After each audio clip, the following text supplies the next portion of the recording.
c'est un travail comme ça. Les deux. Bonsoir à tout le monde. Et encore une fois, donc, je m'appelle Fogatelli et je travaille en Émilie-Romagne, à l'IRES. Donc, je m'occupe de relations industrielles et en particulier, je m'occupe également de tous les côtés ayant trait à l'europisation de ces relations industrielles. Et donc, j'étais même impliqué dans ces projets et je me suis également occupé de la recherche au sein de ce projet.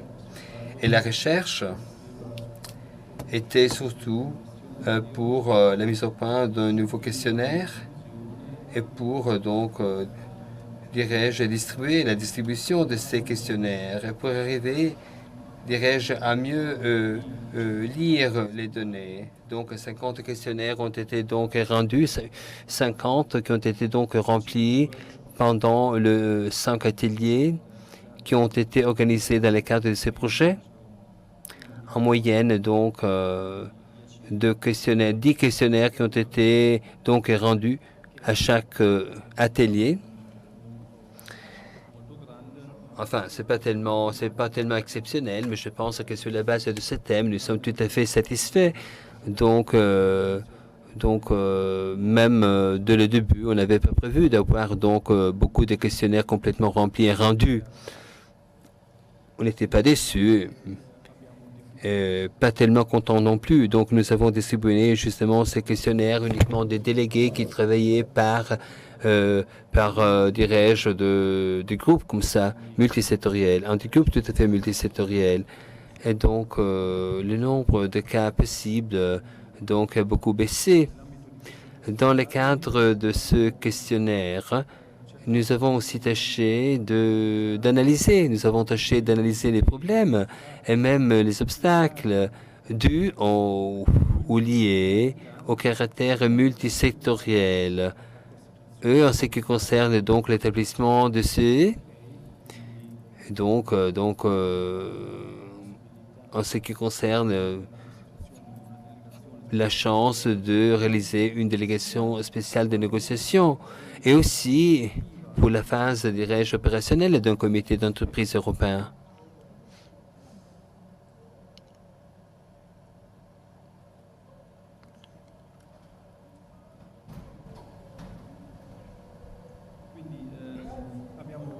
Donc, nous avons pris 50 questionnaires et donc je dois avouer carrément en ce qui concerne les questionnaires rendus, nous devons même distinguer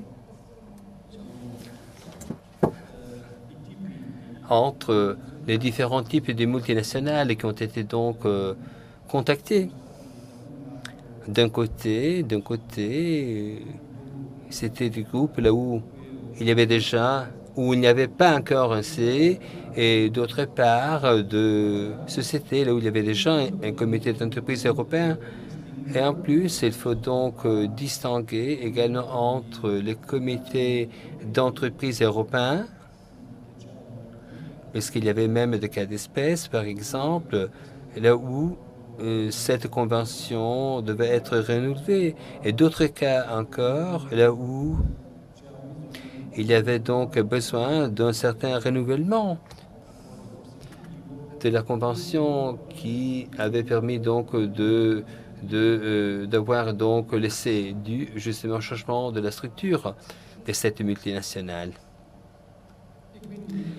Et donc,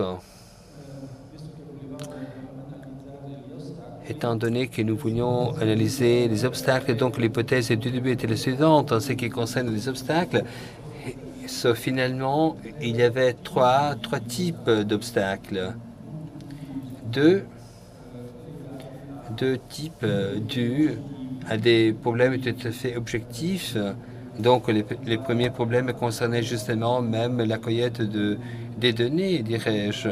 En ce qui concerne donc la structure des groupes concernés, multisectoriels et multinationaux, une opération même très complexe. Et même l'autre problème tout à fait clair, évident, c'était celui d'identifier, de décerner toutes les structures syndicales qui sont tout à fait opérationnelles dans les différents établissements qui appartiennent à ces groupes multisectoriels. Au-delà de ces problèmes tout à fait objectifs, il y avait également d'autres problèmes. Au moins, on pouvait même formuler cette hypothèse d'avoir des problèmes qui étaient dus des problèmes aux actions des parties prenantes dans ces processus. À ces actions de ces parties prenantes, l'une des entraves les plus importantes, et ça c'est clair, donc ça va sans dire, donc l'une de ces entraves était justement l'aptitude de la direction. Donc nous avions des questions dues justement à cette hypothèse que l'on avait donc formulée. Et en plus, il y a eu même une certaine résistance de la part de la direction qui était donc considérée telle qu'elle parfois et donc même soutenue. Et vous avez même d'autres idées, des problèmes, que sais-je, du rapport entre les représentants de la société, de l'entreprise, et les syndicats de l'autre côté, les syndicalistes qui représentent les travailleurs, les employés.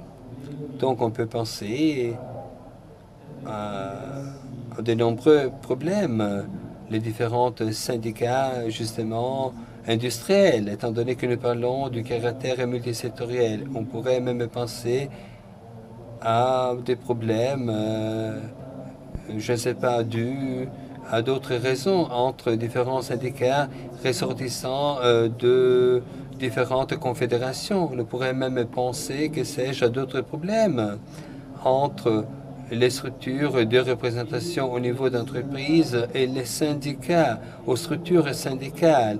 Et en plus, on pourrait même penser à d'autres problèmes, même à des frictions, des tiraillements entre les niveaux européens, les niveaux nationaux et les niveaux locaux, des frictions, des tiraillements aussi.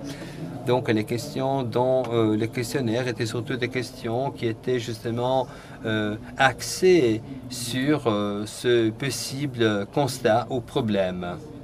Après, nous voyons les détails. On a bien confirmé cette hypothèse pour les questionnaires rendus. Donc, on a fait tout ça pendant ces 5 ateliers, donc en France, en Turquie, Belgique, France, Italie. Donc, comme vous pouvez le voir, la moitié de ces questionnaires est d'Italie et l'autre moitié donc va être distribuée sur les quatre autres pays.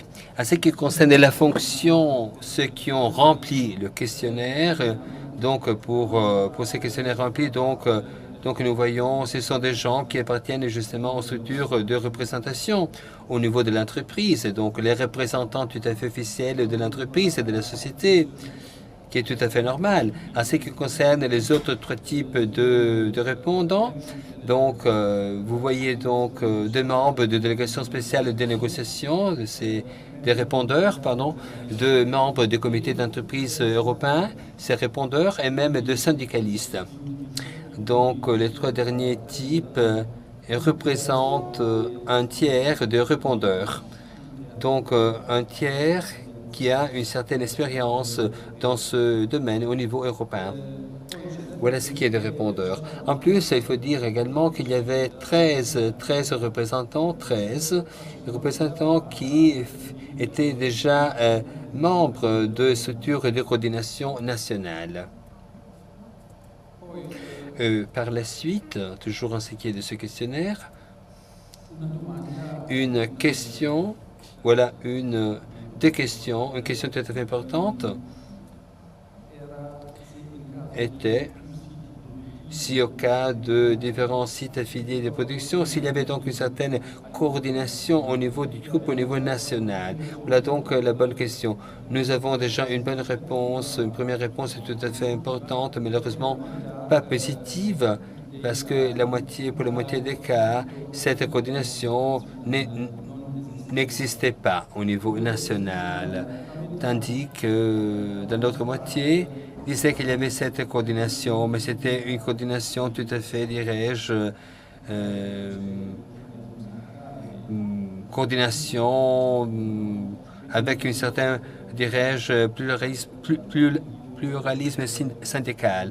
Et donc, c'est une chose tout à fait positive. Et donc, cette coordination était unitaire.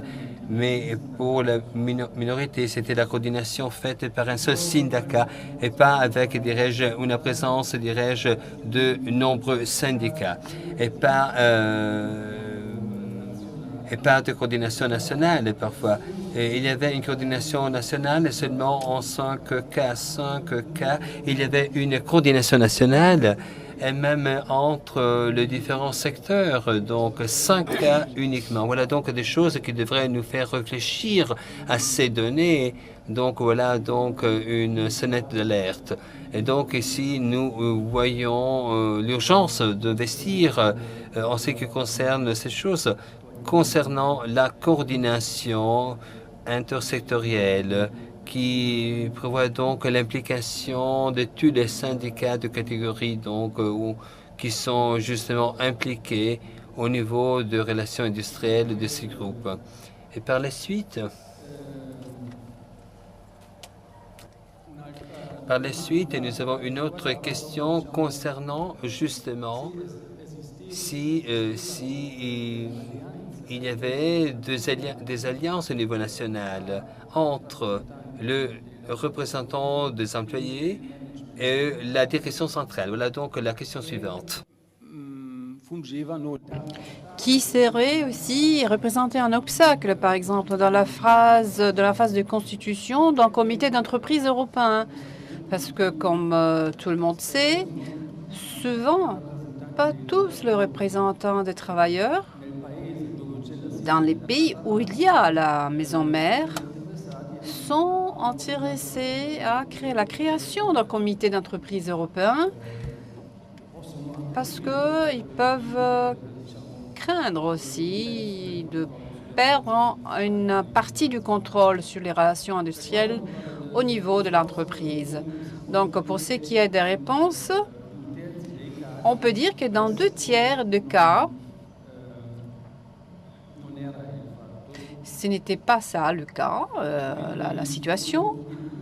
Donc, seulement 1/3, nous avons vu ce type de tendance dans cette direction. Donc, 16% des cas. Dans 16% du cas, on a une attitude indifférente de la part de ces acteurs nationaux. Donc, il n'y a pas de résistance, même s'il n'y a pas, d'aptitude coopérative. Alors que dans 15% des cas, nous avons identifié une opposition. Et ça, c'est un indicateur intéressant. Ça veut dire qu'il y a encore ces problèmes. Donc, il peut y avoir des alliances nationales entre direction et représentants des travailleurs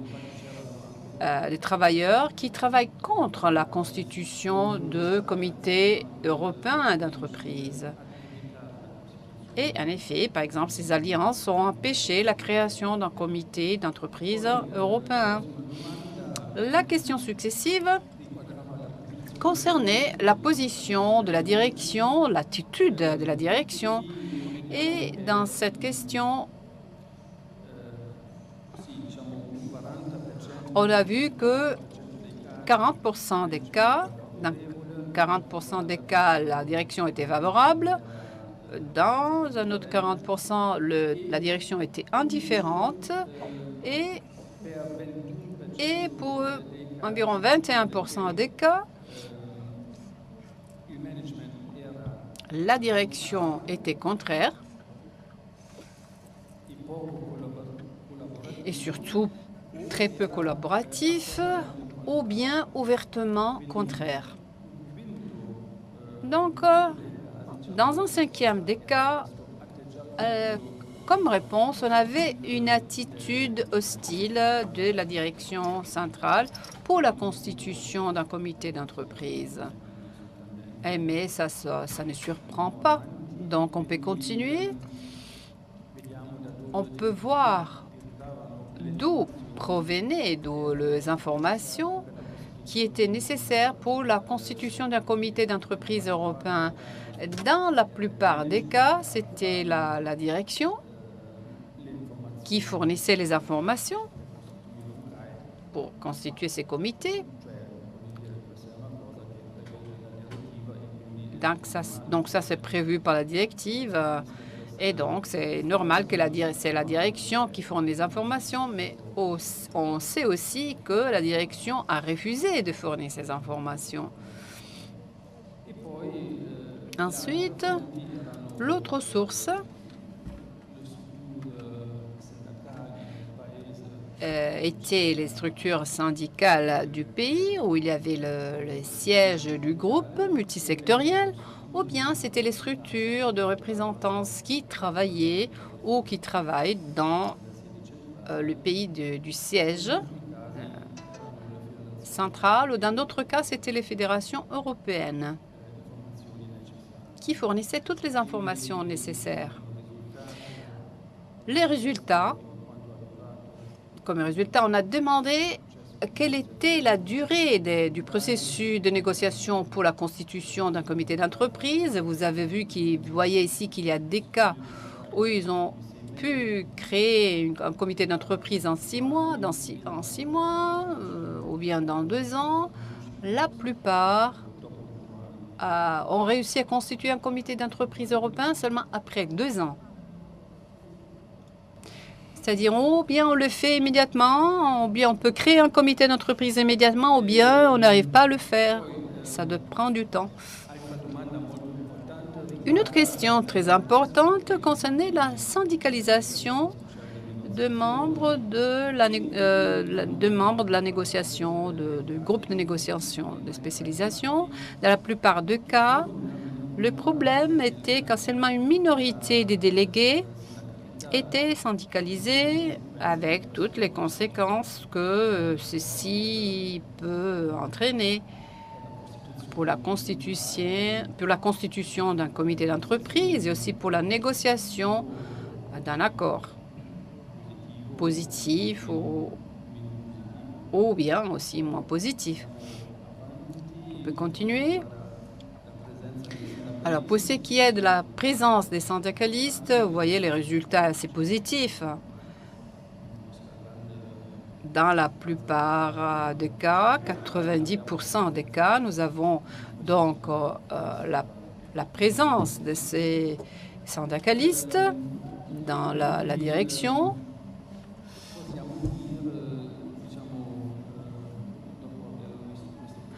Après avoir vu ces résultats, donc, nous pouvons affirmer que l'obstacle, le problème le plus important lorsqu'on veut constituer un comité d'entreprise européen, au moins d'après le résultat des questionnaires, est l'attitude de la direction. Et ici, on a 2 aspects ou des outils que la direction utilise pour s'opposer à la création de ce comité. D'un côté, ce sont les délégués qui ne sont pas syndicalisés, surtout dans les pays où la présence des syndicats est faible. Donc, ils utilisent cette condition et ils envoient leurs représentants dans les différentes délégations spéciales de négociation. Mais il y a aussi d'autres cas où il y a une véritable pression sur certains syndicats, quand on parle de type de syndicat dans 5 pays. Donc, il est clair que dans ces cas-là, la direction trouve des syndicats qui sont plus confortablement confortables d'une certaine manière. C'est-à-dire, il y a la direction essayait d'éviter la participation de syndicats qui étaient plus décidés, plus forts, qui appartenaient donc le membre qui appartenait à certains syndicats. Comme je disais au début, nous avons aussi fait d'autres hypothèses. On pensait par exemple aussi la présence aussi des facteurs à l'intérieur du monde du travail et de leurs représentants, des structures de représentation, pouvaient être une cause de non-constitution des délégations spéciales de négociation, mais il faut dire que cette hypothèse, au moins d'après les résultats des questionnaires, n'a pas été confirmée en aucun cas. Donc, on n'a pas eu, par exemple, qu'il y avait des problèmes entre les différents syndicats des catégories, ou bien entre les syndicats qui appartenaient à des confédérations différentes, ou bien à différents niveaux, ou bien entre les différents pays. Donc ça, c'est une donnée positive, au moins de la part des travailleurs et de leur structure de représentation. On n'a pas signalé de problèmes particuliers.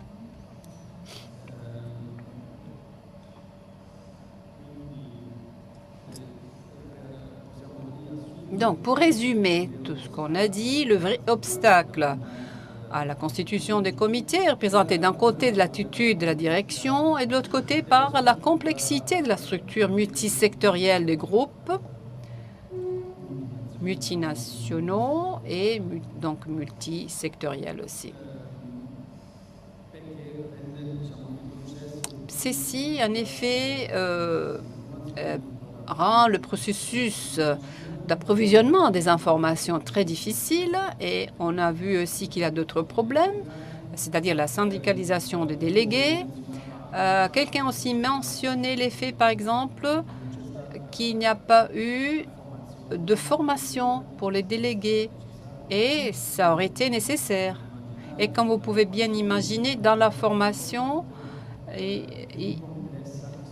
la formation est de plus en plus importante, plus la structure du groupe international est complexe. Quelqu'un a mentionné aussi les problèmes des connaissances de la langue aussi, et aussi du groupe. Ensuite, on est passé au défi. Un autre aspect qui concerne, par exemple, les cas des syndicats du commerce. Comme on a dit plusieurs fois, ils représentent en général la dernière partie de la filière.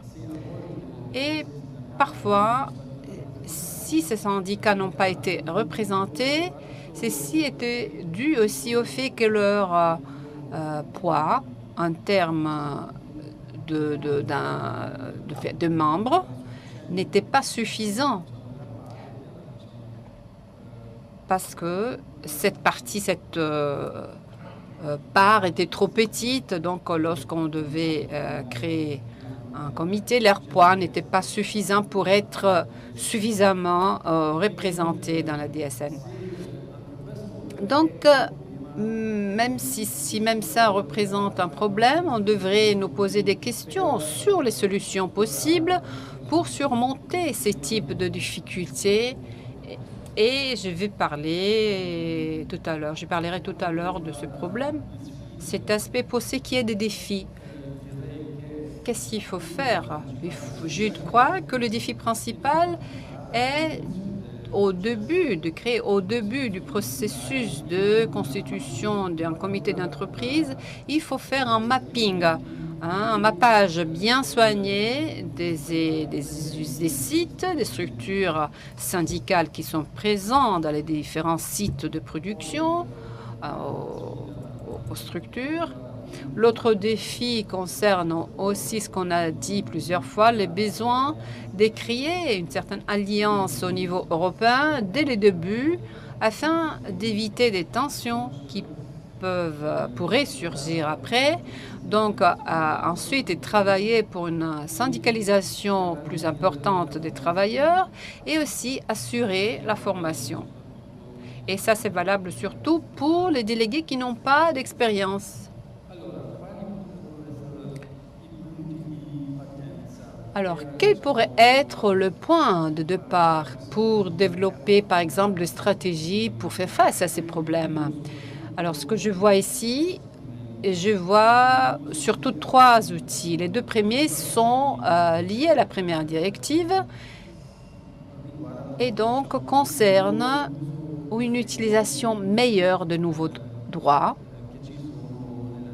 qui sont exposés dans la directive 2009-38, c'est-à-dire utiliser ces droits de manière plus efficace, aussi bien pour ce qui est de la délégation spéciale des négociations, donc insister davantage sur l'obligation de la part des entreprises de fournir toutes les informations nécessaires pour pouvoir constituer un ADSN, demander un stage de formation et bien sûr insister sur la présence des syndicats. Alors pour ce qui est du fonctionnement, c'est-à-dire la phase opérationnelle du comité d'entreprise européenne, moi, même ici, je voudrais commencer ou me baser sur ce droit qui a été souligné plusieurs fois dans la nouvelle directive 2009-38, c'est-à-dire ces droits, ou plutôt, je dirais, une obligation des différents membres des comités d'entreprise d'informer leurs représentants au niveau national et s'il n'y a pas de représentants au niveau national, d'informer toutes les personnes impliquées. Donc, utiliser cette obligation pour créer des structures de coordination au niveau national. Parce que, à ces points-là, ça, c'est une demande qui peut se baser sur cette obligation qui est établie dans la directive européenne. Le troisième outil que je vois et qui a déjà été mentionné, c'est une utilisation des accords transnationaux pour créer deux structures de coordination au niveau transnational et intersectoriel. Pour ce qui est du deuxième point que j'ai mentionné, c'est-à-dire l'obligation de fournir des informations aux délégués nationaux ou bien aux travailleurs au niveau national, il s'agirait ici de développer des mécanismes d'interface entre le comité d'entreprise européen et les structures de représentation au niveau national ou avec le travailleur. Donc, il y a ici des cas et j'ai fait aussi référence à quelques cas d'études que nous avons fait et d'autres expériences qui sont connues aussi dans la documentation technique. Donc, une possibilité pourrait prévoir des rencontres, des réunions avec un membre du comité d'entreprise ou de plusieurs membres d'un comité d'entreprise avec tous les délégués des entreprises du même pays et dans les différents secteurs. On pourrait, par exemple, établir un droit dans l'accord de constitution d'un comité d'entreprise, un droit du délégué du comité d'entreprise de visiter les établissements qui sont dans son pays. Et le prochain point ici, je fais référence à un cas concret. C'est un groupe allemand qui s'appelle Freudenberg, qui, en 2005, dans son accord de constitution, a prévu des rencontres de préparation avec les représentants des différentes divisions au niveau national pour référer aux délégués du comité d'entreprise. Donc, c'est un autre point qu'il faut prendre en considération. Non seulement après une réunion, le comité d'entreprise doit informer ses délégués, mais aussi lors de la préparation d'une réunion du comité d'entreprise, il faut avoir la possibilité des différents délégués nationaux de donner des informations d'entrée aux délégués nationaux. Donc, ces droits avaient été prévus pour les différentes divisions de ces groupes et même dans ces cas-là, on a l'aspect concernant la sectorialité. Ensuite, les droits aussi du comité restreint de prendre soin de pays qui ne sont pas représentés dans le comité d'entreprise européen parce que comme certains syndicats de catégories ne sont pas représentés, comme il est arrivé dans le passé, et des pays entiers n'ont pas été inclus dans ces comités d'entreprise européens. Ensuite, il y a aussi d'autres mécanismes d'interface Et je fais référence ici à notre cas. C'est le cas de la Veolia. Le cas de Veolia. À travers leur accord,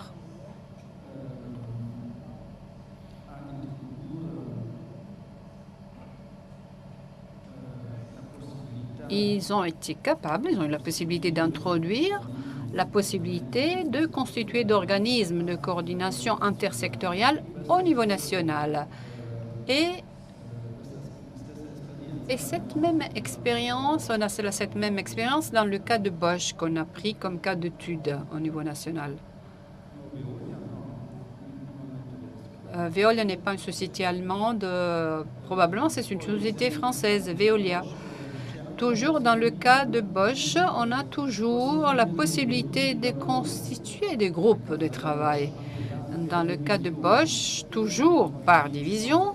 Et donc, même ici, on a la possibilité de favoriser tout approfondissement au niveau intersectoriel. Ensuite, Bosch prévoit aussi des réunions spécifiques au niveau national entre les différents membres de comités d'entreprise européens, les délégués nationaux, des rencontres spécifiques dans des occasions spécifiques, par exemple, en cas de processus de réorganisation. Donc, c'est un outil qui est utilisé assez fréquemment. Donc, il y a plusieurs possibilités de créer des structures de coordination au niveau national qui ensuite peuvent compenser, même partiellement, la non-présence, l'absence à l'intérieur d'un comité européen, par exemple, comme dans le cas de Bosch, où il n'y a pas de représentants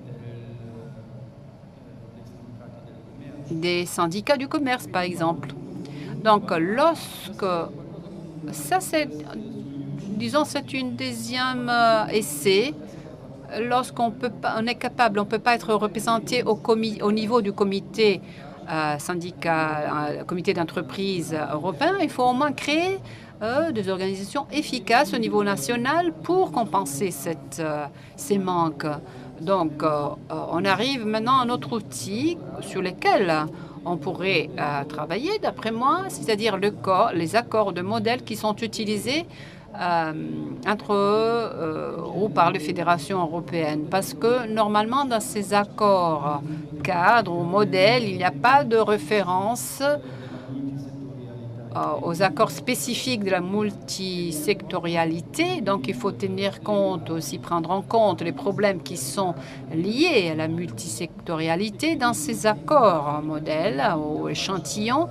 Donc, réaliser des mécanismes d'interface entre les comités d'entreprise européens et surtout le représentant, les structures de représentants, des représentations ou des travailleurs au niveau national. Et si on peut réaliser les outils qui sont déjà appliqués, par exemple, introduire le droit à une coordination intersectorielle et unitaire au niveau national, ou bien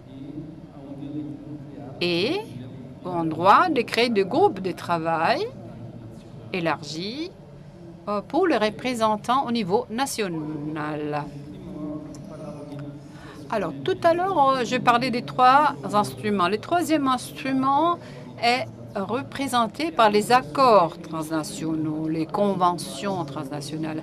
Et ça aussi, c'est un outil à travers lequel on pourrait développer ultérieurement les possibilités d'interchange au niveau intersectoriel, parce que la négociation elle-même d'un accord global présuppose une coordination aussi bien au niveau européen que national. On sait que lorsqu'on négocie, on a besoin d'avoir un mandat pour négocier. Donc, les structures, les fédérations européennes ont déjà développé des modèles pour constituer cette coordination qui favorise la négociation d'accords transnationaux.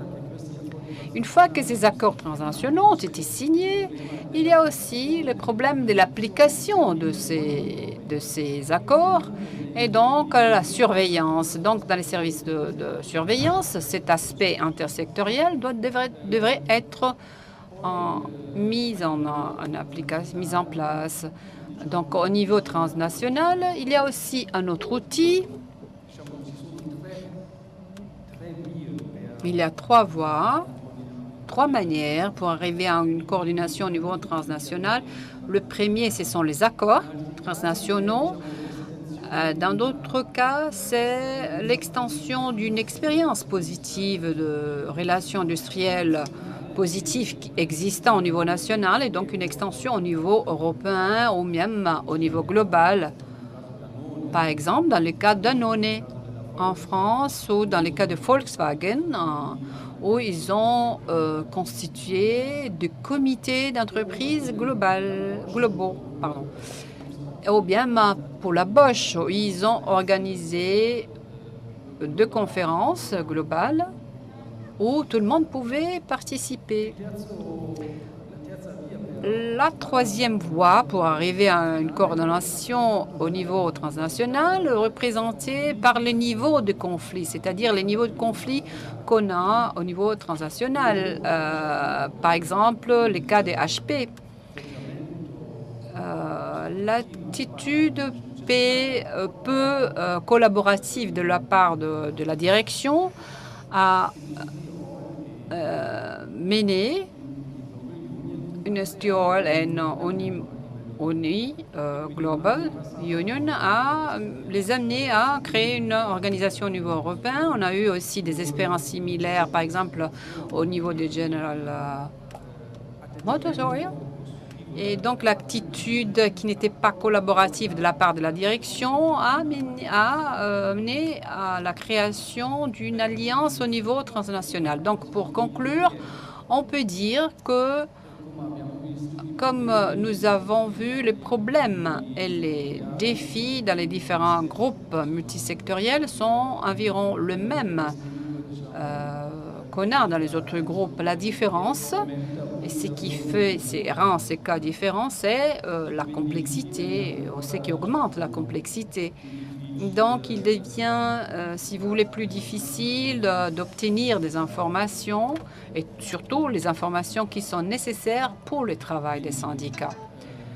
Donc, on peut conclure en disant que, comme on a dit, il serait important de mieux utiliser tous les systèmes, toutes les méthodes déjà existantes, créer des alliances syndicales au niveau européen, créer aussi des canaux de communication pour distribuer, pour diffuser les informations. Et ici, il faudrait aussi inclure une utilisation meilleure d'Internet et Intranet surtout. Et le dernier outil serait le développement d'accords modèles qui impliquent tout le problème de la multisectorialité. Merci.